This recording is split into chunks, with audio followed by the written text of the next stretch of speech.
Welcome to this week's weekly recap. I'm Buck Bowen with Deuce Gala, and I want to talk about selling at a popsicle, the pre-sale private Zoom call with Pop Hayden, and then I want to share a quick, funny little story involving Penn Jillette. All right, starting with selling out a popsicle. So it's been a month now since its release, and I was blown away with how many people bought the double up option. This is just, the chocolate and the orange cream.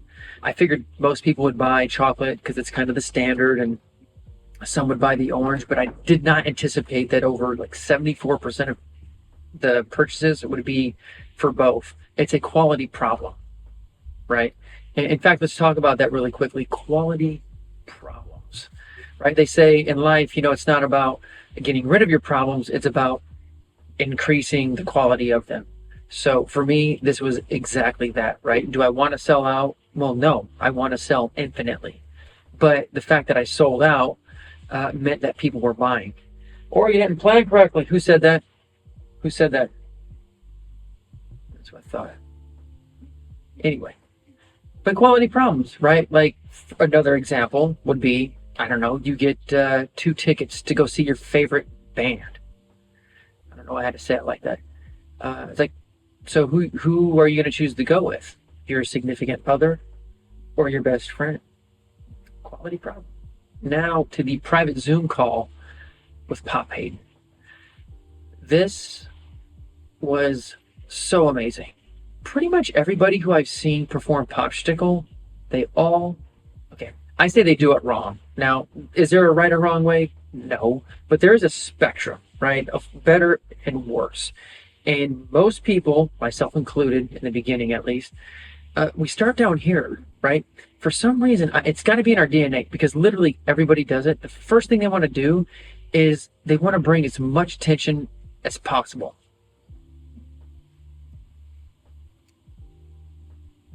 And then the worst part of all, they're like, look at me put this back into my pocket. And it's like, no, dude, no. No.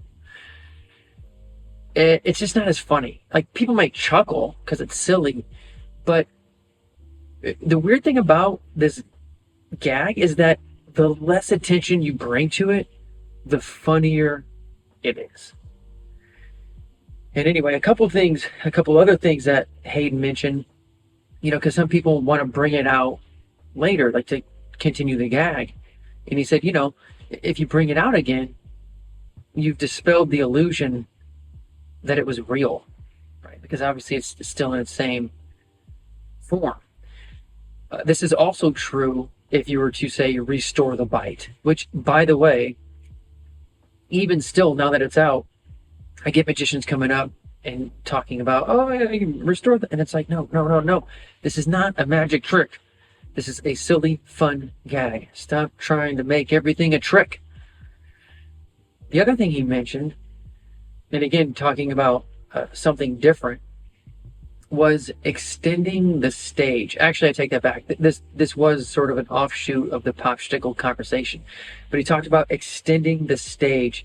So there's a friend of his, a magician, go figure, who produces a bowling ball on stage, and it drops, clunk, hits the ground, rolls off stage. You can hear it just like tumbling into things.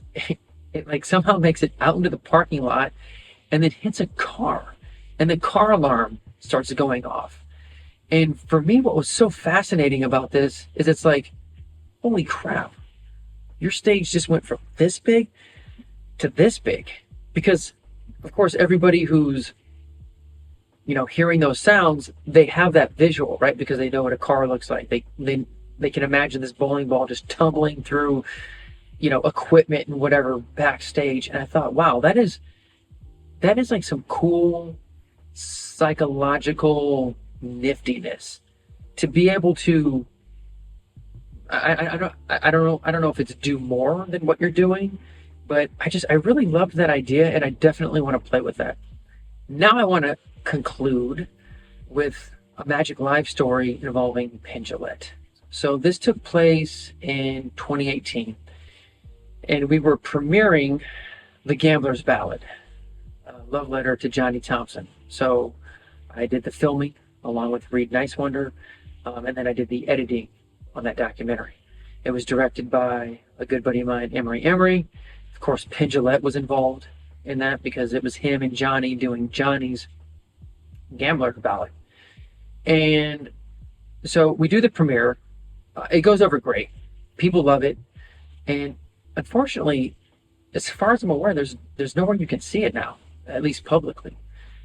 It premiered on Showtime, and then I think it might have been on Amazon for a short while, but it's really unfortunate, and so super bummer. Anyway, so the premiere concludes, and we're all filing out. Now, I have on me this amazing Shorty's bag.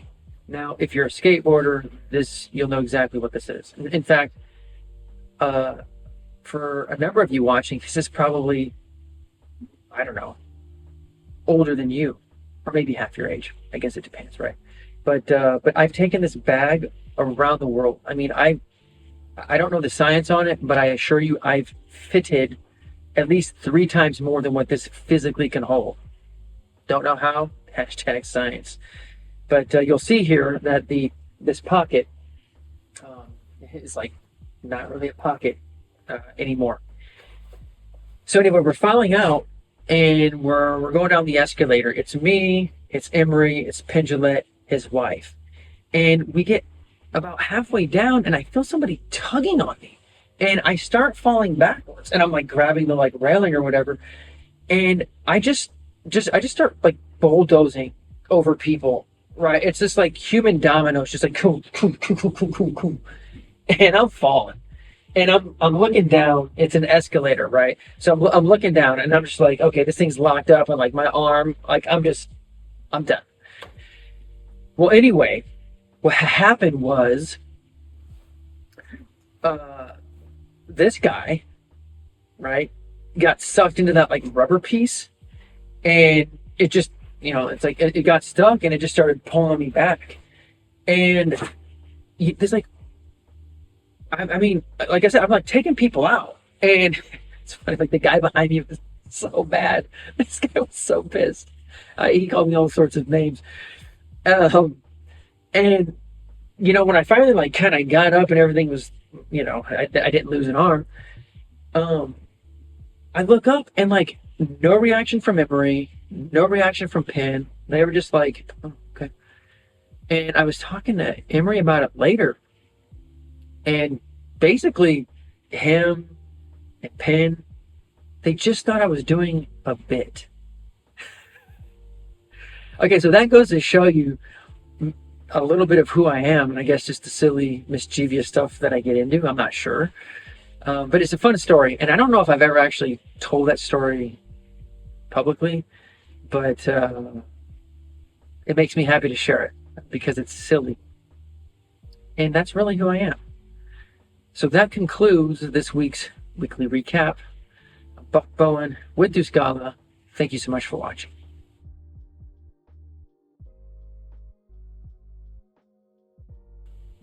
Guess what? Boners! I want to show you a little jazzy move that you can do if you just want to pass the time.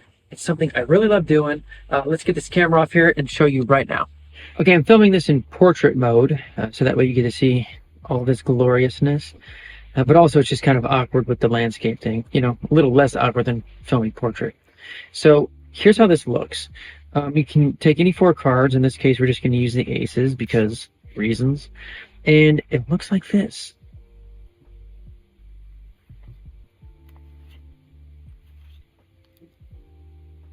And it's called the Orion Count. And it's just so beautiful. It's so fun, just the way it feels on the finger pieces. Just like that.